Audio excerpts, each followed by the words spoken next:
Well, this is the final lap, viewers, and come out and vote. Till now, what we're noticing, it's about 61%, which isn't bad for Maharashtra, but urban apathy continues, which is 30% where Mumbai is concerned.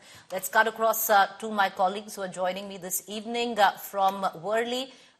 We have Piyush Mishra from Nagpur, Rahul Gautam from Baramati, and we'll soon be joined by a reporter from Worli as well. Piyush Mishra joining us from Nagpur. Well, that is the high-profile seat of the Deputy Chief Minister, Mr. Fadnavis, where Nagpur South-West is concerned. What's the latest that you're picking up? Nagpur is the center of Vidarbha, but a huge dichotomy. It's in that small urban pocket, which is largely a rural region. What are you picking up in terms of voter percentage? Well, Preeti, the voter percentage has fortunately crossed the 40% mark. Remember that, since till 3 p.m. we saw only 35% coming out, 35% voters coming out and casting their vote, but now it has crossed the mark of 40%. Only still we have 1 hour left. So by the end of voting, we can expect it to cross 50-55% mark. So like you rightly mentioned that, yes, Nagpur is one of the interesting seats here in the state of Maharashtra. There are 6 assembly seats in rural Maharashtra, and Yogendra Fadnavis is one of the candidates from Nagpur itself. If you talk about the performance of BJP in 2019, out of 6 seats, BJP had bagged 4 seats and 2 had gone to the Congress party. In 2024 Lok Sabha elections, Vidarbha, in which Nagpur is there are 10 Lok Sabha seats, and Mahavikas Aghadi was able to win over 7 seats, and Mahayuti had won only 3 seats. So it remains to be seen how it pans out, how it turns out when the results are announced after 3 days from now. Voting is going to end by 6 p.m. and then we will see the results also to be announced by in 3 days from now. We'll have to see if BJP will be able to retain, because it is considered as a strong base, strong bastion of BJP. RSS headquarters are also situated here. We have seen massive campaigning also done by the leaders like Yogendra Fadnavis, Nitin Gadkari. Also, RSS played its role. Around 3 lakh small meetings were conducted by RSS across Maharashtra, and here is the headquarters of RSS, and all the instructions were given to RSS workers from Nagpur itself. Right now, I am present at Vidhan Bhavan, and there's a very interesting story of this very place. Preeti, after the formation of government, the first winter assembly session takes place here at Nagpur itself. Yes. Let me also try to show you pictures of this very location. This is Vidhan Bhavan. After the government is formed, the first assembly session takes place here itself, and after 23rd of November, we will be able to know as to who is going to take entry from this entrance gate for the assembly session. It is now going to be very important to understand that this time there are 6 top parties are in fray.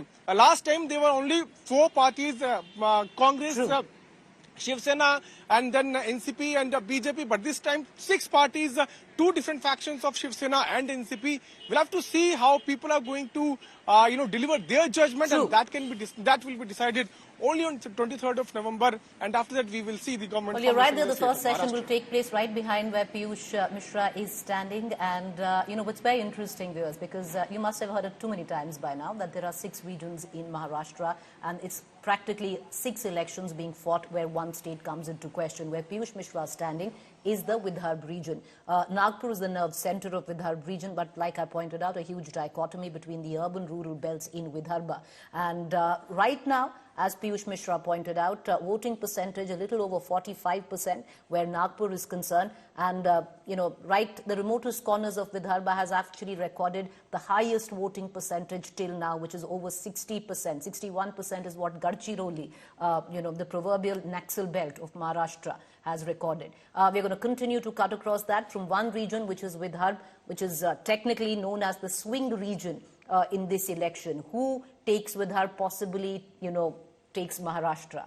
Let's move on to the other region, Western Maharashtra, and joining me from Western Maharashtra, from, the high-profile seat of Baramati is my colleague Rahul Gautam, because Rahul, that's the seat which is witnessing an epic face-off between the Pawars, an uncle and a nephew facing off, Ajit Pawar and Yogendra Pawar. Well, interestingly, Pooja, it's a battle of nephew versus nephew. Sharad Pawar's nephew versus Ajit Pawar's nephew. And in fact, it's a battle of prestige as far as Ajit Pawar is concerned, because obviously this is the seventh time when he is seeking, as MLA from this constituency, and he is possibly taking on brand Sharad Pawar, because many believe that what had happened in Lok Sabha when Sharad Pawar faction, really put up very good show, getting out of 8 Lok Sabha seats. Ajit Pawar got only 1. Now, many believe that it's a matter of political survival and to remain relevant in Maharashtra politics, because there are 37 seats in Western Maharashtra. When it's NCP versus NCP, candidates fielded by Ajit Pawar versus candidates fielded by Sharad Pawar, and we all have seen that how Sharad Pawar has been going across all the Maharashtra, to all the constituencies, particularly of his own party, doing 4-5 rallies, trying to cover ground as much as possible. So because he knows that if he is going to succeed in this Vidhan Sabha or in assembly polls, then it's going to decide the fate of NCP, and it's going to put these questions to rest as to who is actual NCP and with whom the actual NCP vote base is still intact with. Therefore, you can expect and if you roam around here, if you go from one polling booth to another here in Baramati, at least in the urban areas, you'll find or you might feel that Ajit Pawar has an edge. But if you go to the rural areas, the picture is absolutely different. There are support bases or pockets of supporters of Sharad Pawar. So clearly it's a battle which is very difficult to predict or to call, at least here in Western Maharashtra. But one thing is for sure, that this election is going to directly impact the bargaining power of Ajit Pawar in Mahayuti, and this is actually also going to seal the fate of Yogendra Pawar also as to whether he is going to go to assembly or it's going to be Ajit Pawar's way this time again in Baramati. I also spoke with the son of Ajit Pawar, Mr.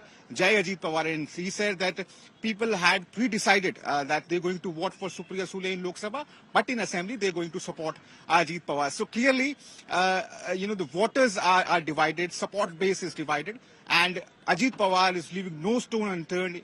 He's been going to one polling booth to another, trying to garner as much as possible, because he knows if he loses Baramati, then it's going to severely affect his bargaining power in Mahayuti alliance. Because this battle will decide who is the real Sahib when it comes down to the Pawar stronghold, especially where Baramati is concerned, and where Rahul Gautam is standing. Epic battle which is playing out there. 2024, you had Ajit Pawar's wife facing off with Supriya Sule. Supriya Sule emerged victorious. Will things change this time around? Because viewers, just to give you a small, a tidbit there, Yogendra Pawar's father used to manage the entire politics of Ajit Pawar, and how tables have turned in that family. And now Yogendra Pawar up against his uncle Ajit Pawar, who's up against his uncle Sharad Pawar. We're going to cut across to Ritwik Bhalekar right now. We are moving from region to region, viewers. You've gone from Vidarbha, where my colleague Piyush is reporting. You've come to Western Maharashtra, where we have our colleague Rahul Gautam. And now let's go down to those 36 seats of the Mumbai region. And that is where the slum issue is huge. Ritwik Bhalekar reporting from Worli, which is seeing another epic contest. If it is Pawar versus Pawar, where Baramati is concerned, Ritwik, it is Milam Deora versus Aditya Thackeray, and lots of others face-offs which are taking place in the Mumbai region. What's the latest? Mumbai, though, Ritwik, recording abysmal voter turnout, just above 30% till now.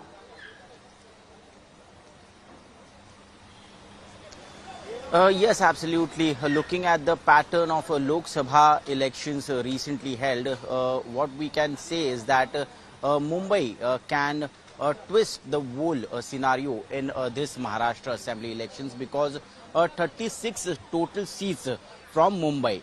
Most of the seats in 2019 were won by Shiv Sena BJP alliance. That is 14 by Shiv Sena and nearly 16 by BJP. But now there are two Shiv Senas who are fighting against each other on more than 10 seats. If you can, there are 11 to 13 seats where Shiv Sena versus Shiv Sena candidates are in fray. And also MNS Chief Raj Thackeray has fielded nearly 25 candidates in Mumbai. So vote division in Marathi Manus is of prime concern, and how these votes are being divided is going to decide the fate of which party will gain in 36th Assembly of Mumbai. Also BJP, who was at a very good performance in 2019, is struggling to get the numbers back, because BJP was the single largest party out of the 36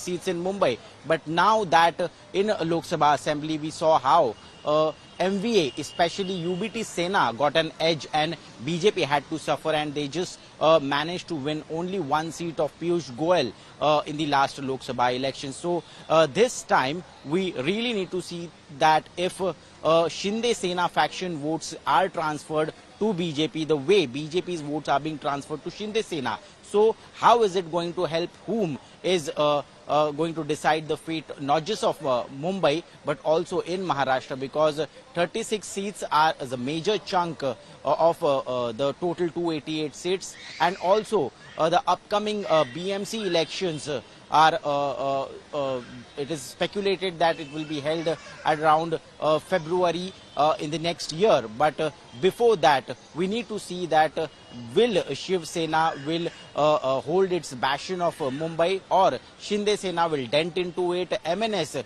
will be a spoiler, and will BJP be able to retain its own strength? So right there, Ritvik, because, we've been speaking of region versus region, regions, 6 different elections. But viewers, when you look at direct contest, this election is also going to be a direct face-off and will decide the the fate of political parties, whether it is a Sena versus Sena contest, be it the Uddhav faction facing off with the Eknath Shinde faction. Will it be a Pawar versus Pawar contest, Ajit Pawar facing off with Sharad Pawar faction, and then of course the direct fights between the Congress and the Bharatiya Janata Party, 75 seats there. My colleague Mustafa Sheikh also joins us from Mumbai. And Mustafa, all eyes will be on the 36 seats of Mumbai as well, because a lot will depend on how the Uddhav Sena performs, and one of the key factors to look out for are voters voting on the same lines as 2024 elections, or will it be different this time? This will also define on who actually rules Mumbai. Is it Eknath Shinde or Uddhav Thackeray? Well, that's true, Priti. For Shiv Sena as a party, the city of Mumbai is important, and hence the low voter percentage as of now, which it seems to be, is also of a concern. But as you were talking about the face-off earlier, like you have the NCP Ajit Pawar and NCP Sharad Pawar, you have Eknath Shinde Shiv Sena and Uddhav Thackeray Shiv Sena, but you also have two national parties, the BJP and Congress. And the BJP is fighting most of its chunk of seats in Vidarbha region, where it's a direct contest with the Congress. So all the surveys, the pre-poll surveys which we look at, it seems that the losing out of BJP and the gain of Congress seems to be defining, who will make a government in Maharashtra till this point. Obviously, the results, the actual results on 23rd can change a lot of things. But these are trends that the regional parties are fighting each other. But at the same time, the BJP, who is fighting about 130 seats, and the Congress, which is fighting about the 90 seats, these seats amongst the face-off amongst the national parties would define what happens next in Maharashtra in terms of governance. But at the same point, Mumbai remains important because it's the oxygen mask of the Shiv Sena and the financial city.